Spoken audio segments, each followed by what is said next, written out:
The worst thing about New Year's is people compiling lists of the best and worst things of 2013, and now I'm gonna make one.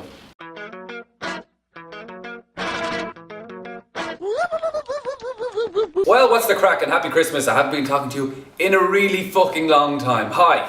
Hello, are you alright? Are you still okay? Yeah, that stuff happened? And Santa came, brilliant. So I went to the cinema a lot this year because I was doing movie reviews for radio stations and everything, and I completely neglected you, and I'm really sorry. But to make up for that, here is my top 5 movies that I went to see in 2013. Number 5, this is The End. I fucking love this movie, purely because it actually made me lol.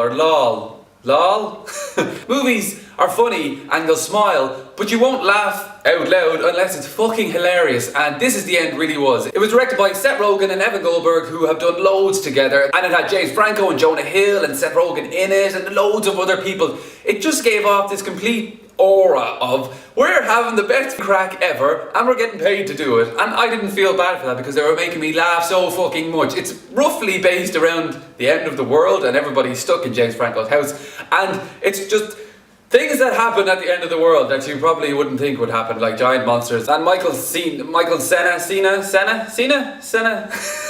doing a load of coke, and Emma Watson being incredibly hot. Here's a quick lots of hot death.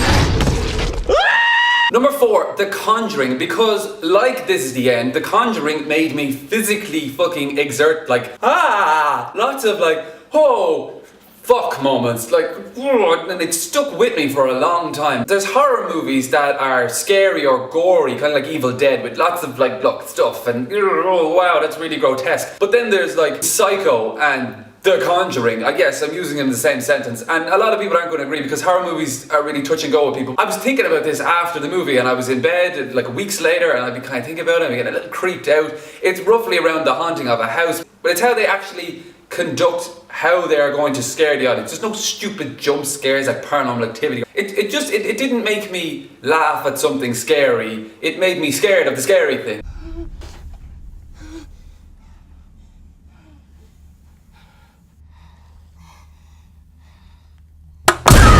Number 3 is The Hobbit, The Desolation of Smaug.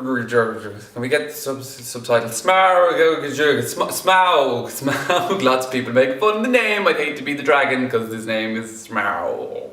This was such an improvement on The Hobbit, An Unexpected Journey, that I had to put it on the list. It was just Peter Jackson just obviously listened to people and went, okay, we did a lot of walking, We did lots of walking, okay, and then we'd watch and we sang. The misty mountains cold. Let's not do that for the second one. And I know there's lots of criticism about the shortest story being made into the longest movies, and it certainly is different to The Lord of the Rings. The Lord of the Rings is a lot more epic. It had me, and it was 40 minutes long. It was, it's long, but I was never bored. And in The Hobbit I was bored. It took about 40 minutes for The Hobbit to fucking get started. Of course, Benedict Cumberbatch being Smaug. Amazing, brilliant, just fucking scary as all hell. It hasn't been a good dragon since Dragonheart and good old Sean Connery, if anybody's seen that movie. Number 2 is Rush. Fucking deadly. Directed by Ron Howard, who did Apollo 13, and what made it special for me was that it's a true story between two racing legends, Niki Lauda and James Hunt,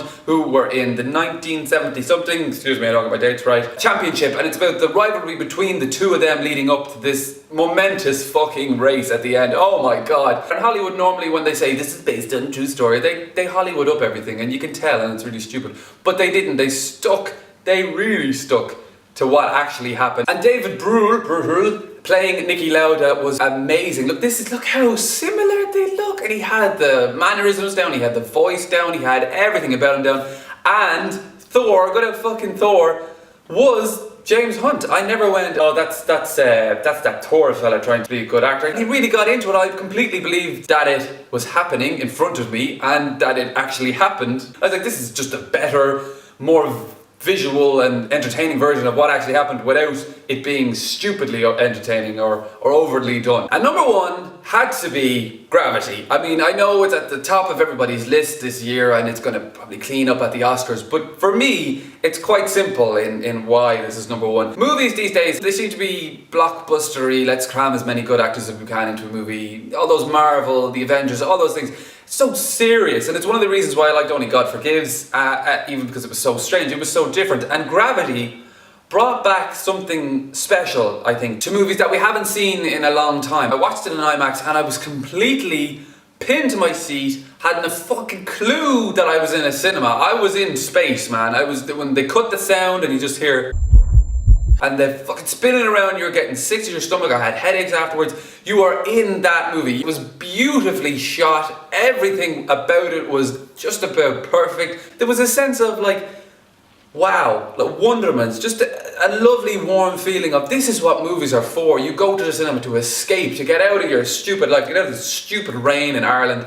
And this completely took you to outer space, quite literally, and in such style and groundbreaking technology. Unbelievable. Bravo, bravo. So that's my number one. And thank you very much for watching this top 5 list. I don't do many lists and I don't do many videos apparently because I fuck all time. But thank you very much for watching. But let me know what was your top 5 or top 3 or favourite movie of 2013. And I hope you have an amazing 2014 and I hope to see you a lot more. There's some things that could be happening. Maybe, not sure, not going to spoil it yet. But it's been a good year for me and I hope it's been a good year for you. So I'll see you next year and good luck.